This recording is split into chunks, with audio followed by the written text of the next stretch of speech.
in neural networks, we've got three layers. There's the input layer, hidden layer, and also there is the output layer. Okay, so input layer is where we have the features. Yeah, think about your multiple regression. These are your X1, X2, and so on. That's the input layer. The output layer, that's the Y value.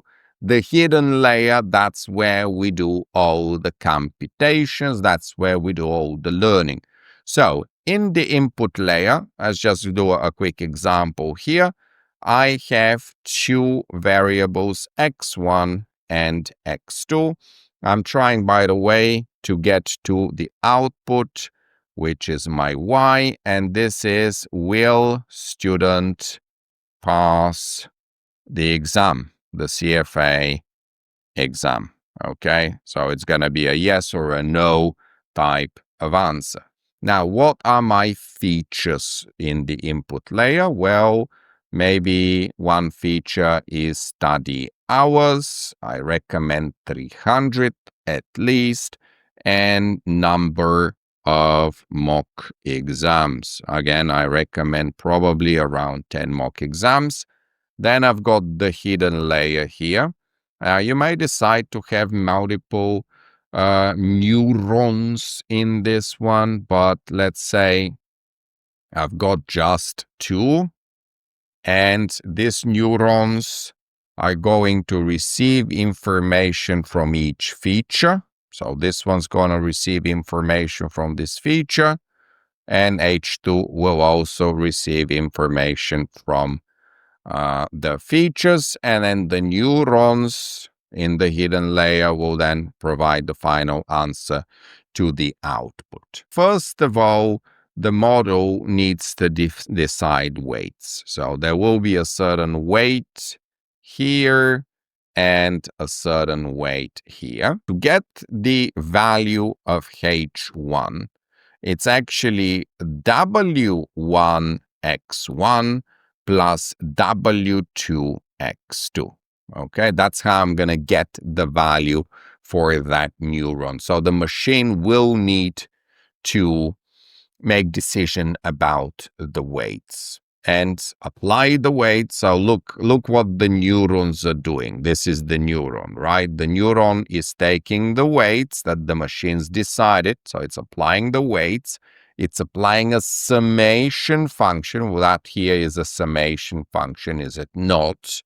But then it also has to apply an activation function, which is typically a sigmoid function. Now, actually, don't worry if you think that this is getting really complicated, because we've already seen the sigmoid function in the context of the logistic model. Do you remember, guys, that we could take an independent variable between negative and positive infinity and turn it into a value between +1 and 0? So the sigmoid function looks something like that. Okay, that we call it sigmoid because it looks like the letter S. And when we studied it in the context of the logistic distribution, we calculated the probability as 1 over 1 plus e to the power of minus y. In this case, of course, it's not going to be -1.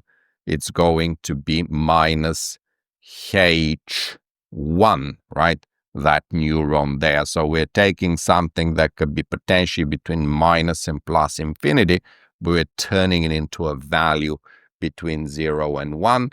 Again, here there will be a weight, here there will be a weight, and this activation function, because the activation function produces a result between 0 and 1, the final value of y is a value between 0 and 1. So it can be computed or interpreted as a percentage. So if I get a final value of 0.77, because that's above 0.5, I might want to conclude that this particular student, given their study hours and given the number of mock exams they've taken, I believe that student will pass the exam.